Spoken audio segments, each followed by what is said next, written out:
Perícia começa o trabalho de investigação no local da queda de uma aeronave em Rio Verde. 2 pessoas estavam a bordo. Assunto para o José Eduardo Rodrigues. O piloto de 59 anos não resistiu aos ferimentos e morreu na madrugada. O outro ocupante está internado em estado grave no hospital de Santa Helena. A perícia está no local e algumas possibilidades de causas já foram descartadas. Em Anápolis, bandidos quebram a parede de uma loja e fazem o limpa nos produtos eletrônicos. Nós vamos falar também de vacinação contra a Covid-19. Catalão começa a imunizar moradores pelo critério da idade. Você vai ver a denúncia de desrespeito às regras de distanciamento. Uma quermesse em Santo Antônio do Descoberto reuniu uma multidão na Praça Matriz. Destaque do Danilo Moreira.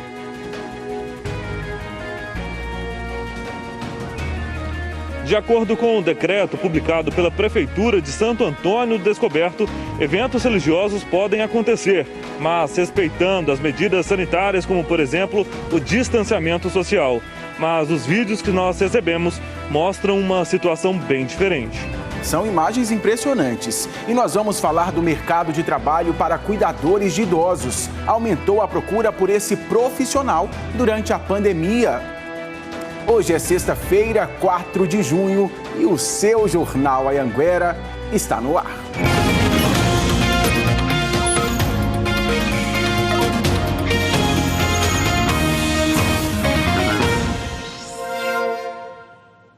Olá, muito bom dia para você. Seja muito bem-vindo ao nosso Jornal Anhanguera desta sexta-feira. Vamos encerrar a semana juntinhos, hein? Sai daí não. Agora, 11h50, vamos começar. Bom jornal para a gente. Morreu o piloto da aeronave experimental que caiu ontem à tarde em Rio Verde, no sudoeste do estado. Um outro ocupante ficou ferido. Nós vamos então para Rio Verde conversar com o repórter José Eduardo Rodrigues, que tem as informações sobre este acidente. Já tem aí a notícia sobre a causa da queda, ô Eduardo? Bom dia. Oi, Tiago. Bom dia para você e para todos. Nós falamos ao vivo no local onde esse avião experimental caiu na tarde de ontem, zona rural de Rio Verde, aproximadamente uns 5 quilômetros da cidade. Vou pedir para o meu cinegrafista, o Alessandro Siqueira, mostrar o trabalho da perícia que está no local, já fazendo todo esse trabalho. De manhã eu conversei, Tiago, com um dos peritos, respondendo a sua pergunta, e ele me disse que algumas possibilidades de causas já foram descartadas, como pane seca e falha no motor. Ainda segundo os peritos, o que pode ter contribuído é que o piloto estava voando muito baixo. Inclusive, vou pedir para o Alessandro mostrar aqui, Tiago, parte da árvore foi arrancada.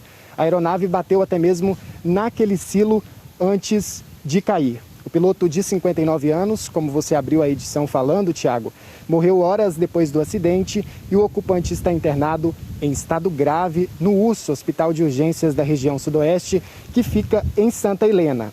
A queda desse avião experimental foi um susto e tanto, viu, Tiago, para os moradores aqui dessa fazenda nas proximidades de Rio Verde. Mais detalhes nós vamos acompanhar agora numa reportagem que eu preparei para o nosso telespectador. Pode rodar. Murilo César de Souza tinha 59 anos, era empresário e pilotava o avião. Ele não resistiu aos ferimentos e morreu na madrugada neste hospital particular de Rio Verde. O passageiro continua internado em estado grave. Os dois estavam na aeronave que chegou a ser filmada passeando pelos céus da cidade. A queda aconteceu nessa fazenda, na zona rural de Rio Verde. Pensa no susto para o seu Aldimar. Ele é o dono da área, viu o acidente e foi o primeiro a chegar no local. Eu estava ali dentro do cômodo, ali no fundo da casa, e eu vi ele passando 2 vezes, sabe? Barulho muito grande, os bichos correndo. Aí eu falei assim, vou lá ver, porque sempre ele é acostumado a passar por aqui, né? Aí a hora que eu saí lá, ele já tinha caído aqui já. Com o impacto, dá pra gente perceber que parte da árvore foi arrancada. A aeronave ainda bateu no silo e a tampa foi parar no chão. Antes de cair, ainda atingiu essa casa. O avião experimental ficou bem estragado. Até a fiação elétrica foi atingida. Há suspeitas que a causa esteja relacionada à baixa altitude do voo, mas só os peritos é quem vão poder dar o resultado final da análise sobre o acidente. Nós estamos trabalhando também com essa possibilidade da aeronave, não em procedimento de pouso, mas estará a uma baixa altitude e acidentalmente ter encostado em uma das árvores. Algumas possibilidades já foram descartadas. Na perícia preliminar, já descartamos pelo menos 2 possibilidades. A primeira de stall, que seria a perda da sustentação aerodinâmica da aeronave, e a segunda da pane seca, ou seja, a falta de combustível, né? Hoje nós vamos dar andamento na perícia, de forma a verificar agora a parte mecânica. A documentação da aeronave e também do piloto estão regulares. O resultado da perícia sai em 10 dias. Uma equipe do CENIPA também deve ajudar nas investigações.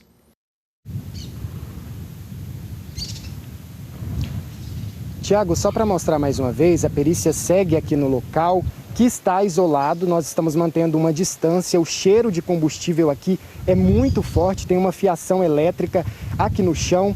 Como eu disse aí na reportagem, o resultado dessa perícia sai em 10 dias. E olha só, Tiago, a gente espera, né, pela recuperação desse ocupante da aeronave que estava junto com essa vítima, né, o Murilo, que nós trouxemos aí na reportagem, que não resistiu aos ferimentos desse acidente, a queda desse avião experimental na tarde de ontem, na zona rural aqui de Rio Verde. Eu volto com você. Certo. Zé, você comentou que essa aeronave bateu na casa antes de cair. Você tem informações se tinha gente na casa, se alguém ficou ferido, além dessas 2 pessoas que estavam a bordo?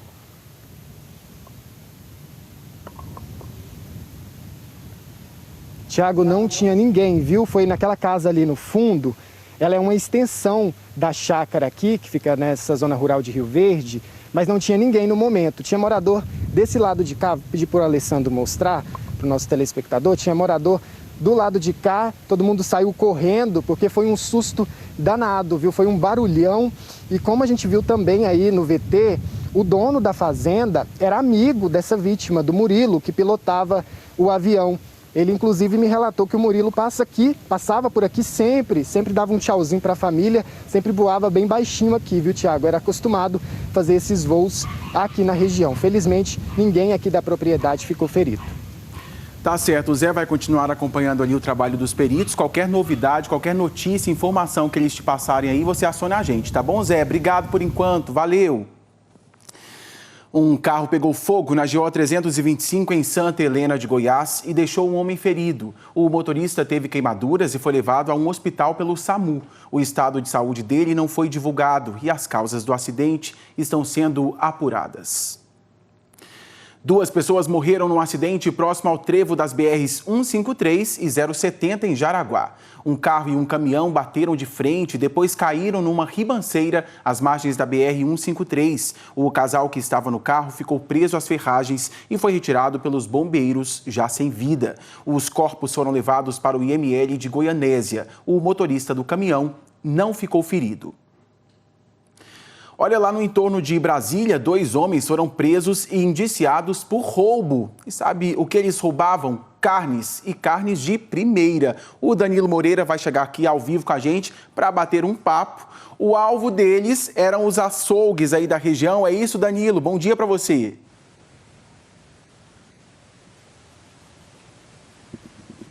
Exatamente, viu, Tiago? Com o preço da carne lá nas alturas, né? Tá aí mais um alvo agora dos criminosos, viu? Muito boa tarde para você também e para todo mundo que acompanha a gente aqui no J1.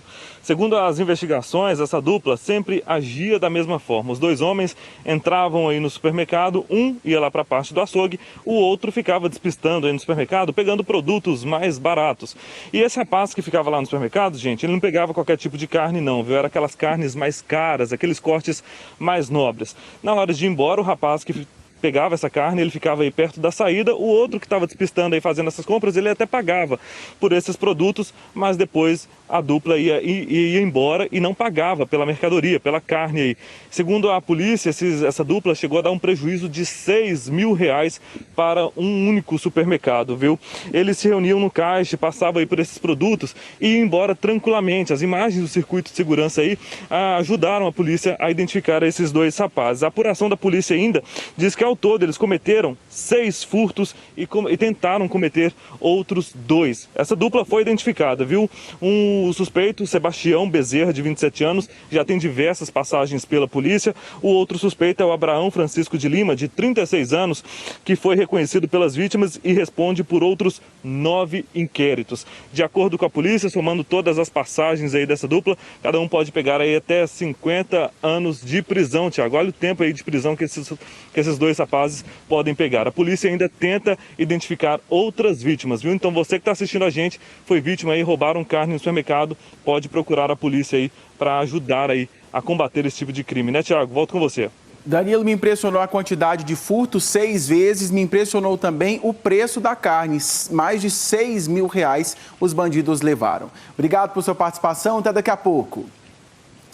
E um homem quebrou a parede de uma loja de importados em Anápolis e furtou quase todas as mercadorias. O Bruno Mendes chega agora ao vivo com a gente e tem todos os detalhes. Você tem o tamanho desse prejuízo aí, ô Bruno? Boa tarde.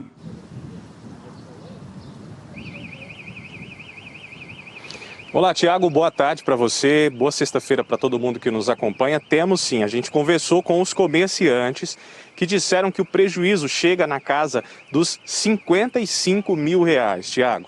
Agora, o que mais chama a atenção é que essa loja é de um casal homoafetivo que inclusive já vinha sofrendo ameaças depois que anunciaram que se casariam, fizeram esse anúncio nas redes sociais.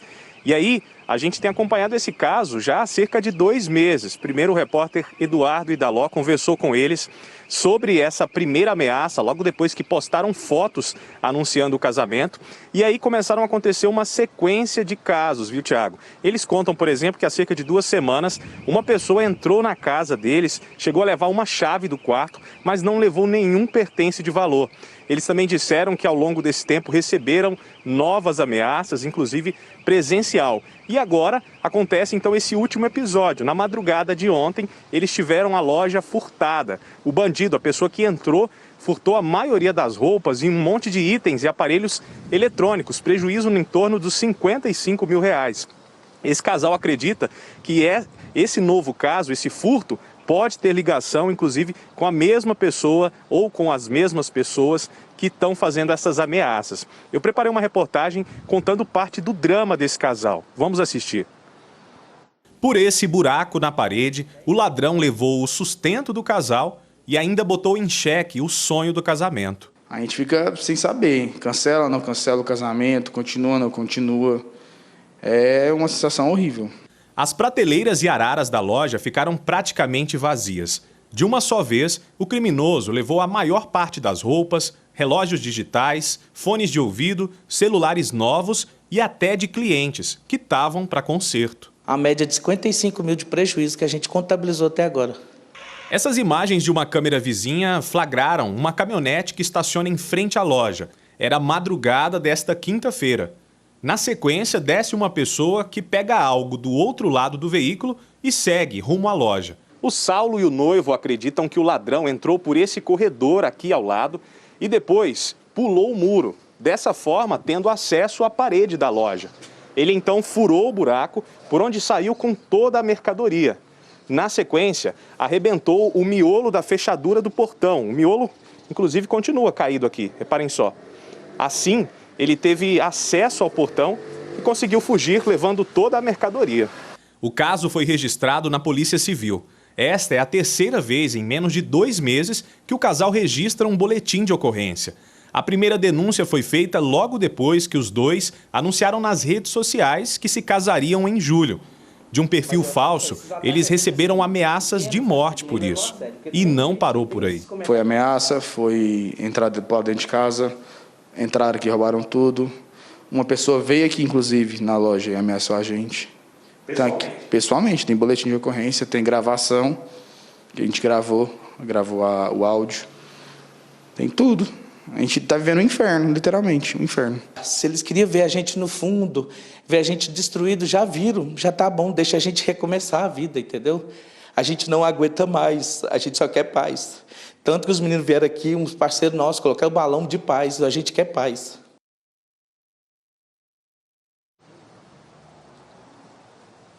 Pois Pois é, Tiago, como eu já disse, a gente segue acompanhando essa história, né? O Saulo e o Rafael disseram que já fizeram todos os registros, registraram os boletins de ocorrência e a polícia já está investigando esse caso. Eles, inclusive, mencionaram que não repassariam tantos detalhes, esses áudios, porque foi um pedido, inclusive, da delegada para não comprometer o trabalho da polícia, para não comprometer as investigações. Esse último caso, por exemplo, do roubo, do furto, né? Ele foi registrado na Central de Flagrantes neste feriado, era plantão, e segundo a Polícia Civil, esse caso deve ser encaminhado para o primeiro DP aqui de Anápolis, já no início da próxima semana. Tiago.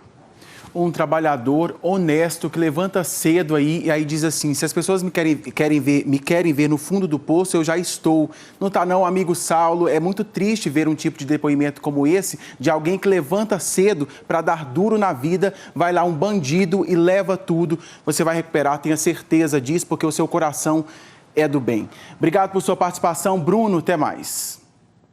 É revoltante, né? Olha, uma mulher foi filmada abandonando filhotes de cachorro em Anápolis. As imagens mostram a mulher deixando a caixa com os filhotinhos perto de um córrego que fica na Vila Góis. Uma moradora viu quando os cachorros saíram da caixa e por pouco não foram atropelados. A mulher que pegou os filhotes não tem como ficar com eles e se alguém quiser adotar, pode entrar em contato com ela pelo telefone 62 99447 9144.